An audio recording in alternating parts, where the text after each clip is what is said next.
بسم اللہ الرحمن الرحیم۔ حضرت حوا آدم کی بائیں پسلی سے پیدا ہوئیں۔ یہ نظریہ مسلمانوں میں کہاں سے آیا اور اس نظریے کی حقیقت کیا ہے؟ کیا قرآن و سنت میں اس نظریے کی حمایت میں کوئی دلیل موجود ہے یا یہ نظریہ قرآن و سنت سے متصادم ہے؟ ان تمام رازوں سے آج کی ویڈیو میں پردہ اٹھائیں گے۔ نئے آنے والے دوستوں سے گزارش ہے کہ ابھی تک اگر انہوں نے ہمارا چینل ابن آدم سبسکرائب نہیں کیا تو ہمارے چینل ابن آدم کو سبسکرائب کریں اور بیل آئیکن کو دبا دیں تاکہ ایسی اسلامی معلوماتی منفرد اور مستند ویڈیو آپ تک بر وقت پہنچتی رہیں۔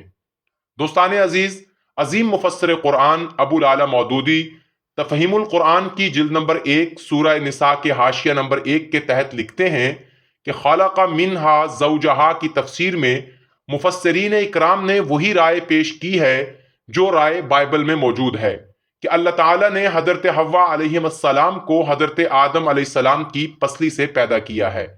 حضرت حوا کی تخلیق کے متعلق مشہور موقف یہ ہے کہ نسل انسانی کی ماں، کائنات کی پہلی عورت، حضرت آدم کی شریکہ حیات حضرت حوا علیہ السلام کو حضرت آدم علیہ السلام کی بائیں پسلی سے اس طرح پیدا کیا گیا کہ حضرت آدم سو رہے تھے، جب ان کی آنکھ کھلی تو انہوں نے اپنے پاس حضرت حوا کو دیکھا۔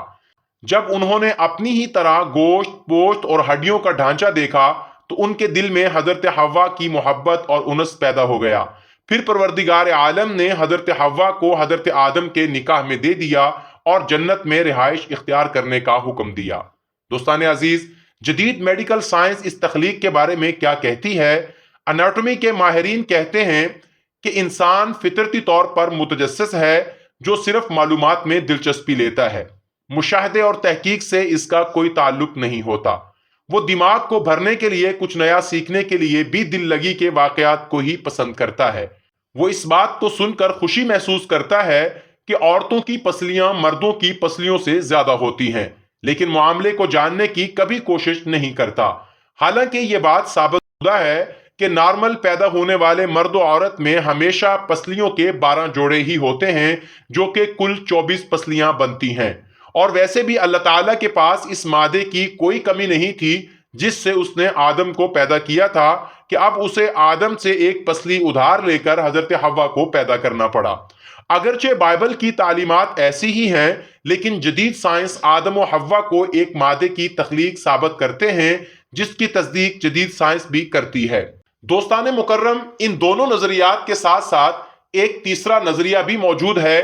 پہلے اس نظریے کو سماعت کریں، پھر اس کے بعد آپ کو قرآن و سنت کی روشنی میں قرآن و سنت میں پایا جانے والا آدم و حوا کی تخلیق کا نظریہ بھی بتائیں گے۔ فتح اللہ گولن ایک ترک سکالر ہیں اور ترکیہ اور بیرونی دنیا میں بہت ہی بلند مقام رکھتے ہیں۔ وہ اپنے آرٹیکل اسلام اور دور حاضر میں اما حوا کی تخلیق کے مراحل پر تفصیلی بحث کرتے ہوئے لکھتے ہیں کہ انسان کسی ارتقاء کا نتیجہ نہیں بلکہ اس کی تخلیق ایک مستقل نوع کی حیثیت سے ہوئی ہے۔ نہ یہ دوسری انواع کے ارتقاء کا نتیجہ ہے اور نہ ہی وہ خود فطری انتخاب ہے، بلکہ یہ اللہ تعالیٰ کی تخلیق کا شہکار ہے۔ انسانی تخلیق حضرت عیسیٰ علیہ السلام کی تخلیق کی مانند ایک معجزہ ہے۔ جب ہم اسباب کے دائرے میں اس موضوع پر بات کرتے ہیں تو ہم علت و معلول، سبب اور مسبب کی روشنی میں اس کا جائزہ لیتے ہیں۔ اگر مشیت ایزدی ایک چھوٹے سے بیج سے قداور درخت کو پیدا کرنے کا ارادہ رکھتی ہے تو اس کے لیے مخصوص شرائط، مناسب ماحول کا انتظام کر دیتی ہے۔ جب تمام اسباب جمع ہو جائیں تو علت تامہ وجود میں آتی ہے جو معلول کے ظہور کا باعث بنتی ہے۔ دوسرے لفظوں میں، یہ اسباب اذن خداوندی سے بیج سے درخت اور انڈے سے چوزے کے پیدا ہونے کا ذریعہ بنتے ہیں۔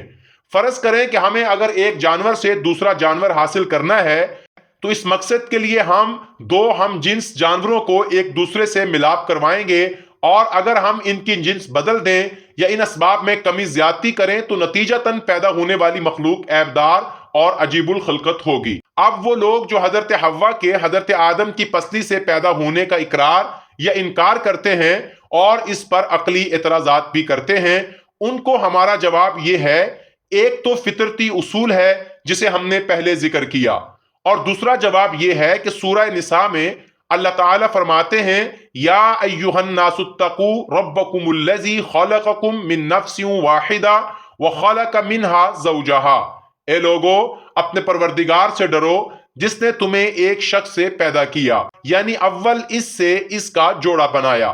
اس آیت مبارکہ میں منہا کی ہا ضمیر آدم کی بجائے النفس کی جانب لوٹ رہی ہے، جس کا مطلب ہے کہ وہ مادہ جس سے آدم پیدا ہوئے۔ دوسری آیت میں اللہ تعالیٰ نے یہی بات بڑی وضاحت کے ساتھ بیان فرمائی ہے، خَلَقَكُم مِّن نَفْسٍ وَاحِدَةٍ ثُمَّ جَعَلَ مِنْهَا زَوْجَهَا، پیدا کیا تم کو ایک ہی نفس سے، پھر بنایا اس سے زوجہا، اس کا جوڑا۔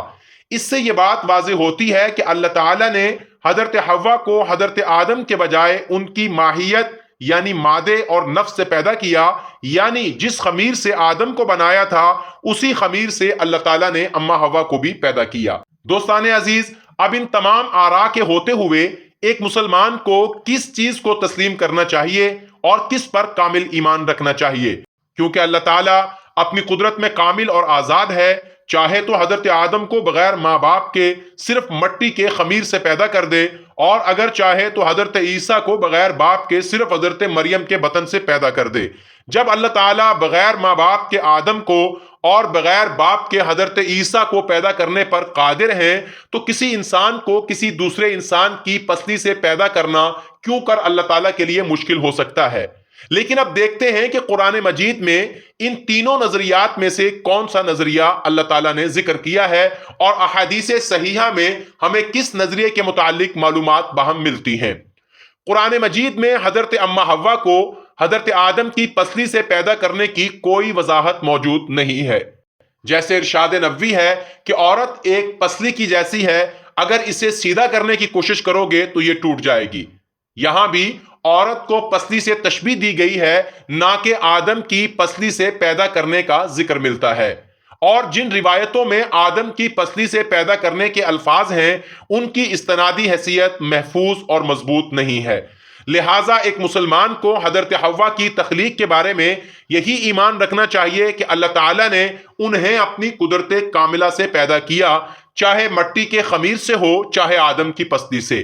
دوستان عزیز، ان دونوں نظریات سے ایک مسلمان کے ایمان میں کسی طرح کی کمی واقع نہیں ہوتی، اور نہ ہی ہم قطعی طور پر کسی موقف کا انکار کرتے ہیں۔ لیکن غالب گمان یہی ہے کہ خمیر آدم سے ہی حضرت حوا کو اللہ تعالیٰ نے پیدا فرمایا۔ یہ قرآن و سنت اور عقلی طور پر مضبوط موقف ہے۔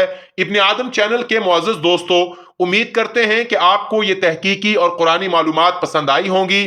آپ سے گزارش ہے کہ اس ویڈیو کو زیادہ سے زیادہ لائک اور شیئر کریں، اور ہمارے چینل ابن آدم کو سبسکرائب کر لیں تاکہ ایسی مستند معلوماتی ویڈیو آپ تک بر وقت پہنچتی رہیں۔